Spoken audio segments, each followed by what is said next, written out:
At the very beginning of Matthew 24, the disciples are asked Jesus some questions. And so the rest of Matthew 24 and then Matthew 25 is Jesus answering their questions. So all of this stuff that Jesus says that people are using to come up with these timelines and say that the tribulation is in the future and the rapture and all of this are based on Jesus responding to questions he was just asked by the disciples. So it's very important that we start with the questions. What was Jesus responding to? What was he answering in order to really understand what Jesus was saying? Okay, so here are the questions. This is the beginning of Matthew 24. All right, Matthew 24:3. So, and as he, Jesus, was sitting on the Mount of Olives, the disciples came to him privately and said, "Tell us, when will these things happen? And what will be the sign of your coming and of the end of the age?" Okay, this is very important because everything else that Jesus says after this is based upon these questions. He's answering these questions. So what are they asking? They got three questions. Three questions here. The first one is, tell us, when will these things happen? These things. What are they talking about? These things. Now, the futurists, the premillennialists will say, oh, they're asking about the end times.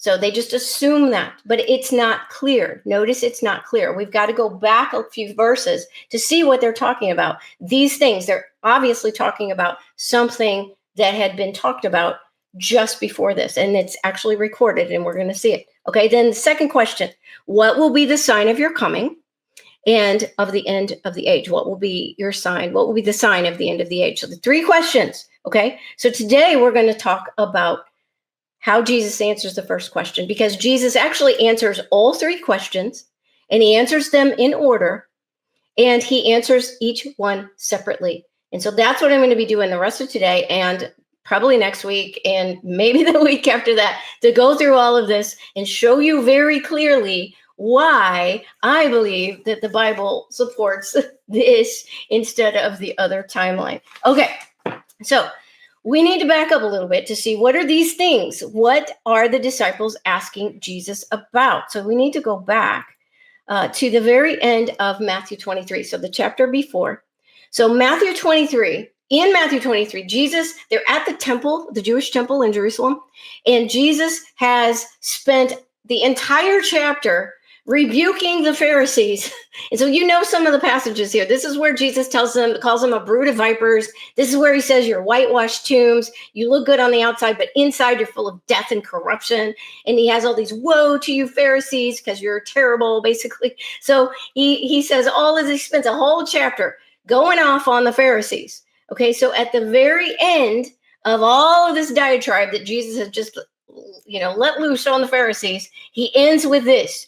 Therefore, what's therefore? Therefore, because Jesus had just been saying how terrible the Pharisees, the legalistic religious leaders of the time, he has just been telling them how terrible they were. Therefore, behold, I am sending you prophets and wise men and scribes. Some of them you will kill and crucify. He's including himself, because that's what they're going to do to him. Some of them you will flog in your synagogues and persecute from city to city. He's talking about the disciples. He's talking about Paul, because they did all that stuff. So that upon you will fall the guilt of all the righteous blood shed on the earth, from the blood of righteous Abel to the blood of Zechariah, the son of Berechiah, whom you murdered between the temple and the altar. Okay, so who's Abel? Abel, Cain and Abel, the sons of Adam and Eve.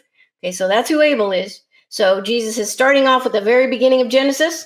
So from the blood of Abel all the way to Zechariah. Now in our Bible, Zechariah is the second to the last book in the Old Testament. Malachi is the last one. So, but in the Jewish scriptures, the Zechariah is the last book. So Jesus is going A to Z here. Abel, the beginning of Genesis, all the way to the end of the Old Testament. Every single drop of righteous blood that was shed in the entire Old Testament, you legalistic religious Pharisees, you are guilty of that. That's what Jesus is saying.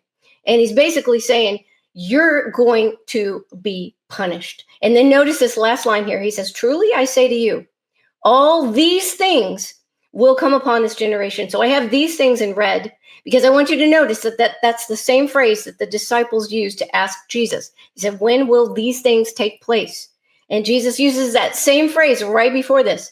Truly, I say to you, all these things, the punishment that he's calling down upon the Pharisees, will come upon this generation. Okay, then we go to Matthew 24, 1 and 2. So this is right before the verse that we started off with when the disciples asked questions, right? So it says, Jesus left the temple area and was going on his way when his disciples came up to point out the temple buildings to him. So this is how I see this scene. Now, this is just me in kind of trying to envision the scene. So Jesus was obviously pretty mad and righteous anger. Okay, he didn't sin, obviously. So when he was saying all this stuff to the Pharisees, I think he was really mad. I think he was hot. And so I think when he finished what he had to say, he turned around and he stomps out. He's probably walking fast because he's mad. So he's leaving the temple. And I think I can see the disciples kind of running behind him, trying to kick Jesus, and they knew he's mad. I don't think they understood everything that Jesus was saying. So I think they're kind of trying to diffuse the situation a little bit. And so they're out of the temple at this point. They look back and they see this grand, amazing building. And so Jesus, hey, look at the temple. So when you have to remember, these guys, the disciples, they were not city folks, most of them. I think they were very wowed by the bigness of the city of Jerusalem and all the people, everything that was happening. I'm sure that the temple, the Jewish temple, was probably like the most grand, amazing building, human architecture that they'd ever seen in their life. A lot of these guys were lowly fishermen, they were from little villages. So they were really amazed by this temple. They're like, Jesus, look at that. Wow. And here's what Jesus says. I think he's still mad. I think he stops and he turns around and he says, do you not see all these things? Truly, I say to you, not one stone here will be left upon another, which will not be torn down. So first of all, notice in red again, he says these things. Again, he uses that same phrase again. These things. Do you not see all these things? Truly, I say to you. Then Jesus says this crazy thing. This temple that you think is so amazing, it's going to be completely destroyed. It's going to be so destroyed that there won't even be two stones standing on top of each other. So that's what Jesus tells them. And I think the disciples were just like, what? They can't even imagine this amazing grand building. How could this, what? And then I think Jesus turned around and he just kept marching and he went all the way to the Mount of Olives. And then we got the very next verse. So he is sitting at the Mount of Olives. Now the Mount of Olives is not far from the temple, where the temple stood. And so you actually can sit on the Mount of Olives and you can look at the temple. So this is what I see. I think Jesus sat down. The disciples, I think, were just in shock for a while. It took them a moment to, gather themselves together and chase after Jesus. So it says that when they get there, then they're like, what are you talking about, Jesus? Tell us, when will these things happen? So when they say that first question, they're not asking about the end of the world. They're asking about when is the temple going to be destroyed?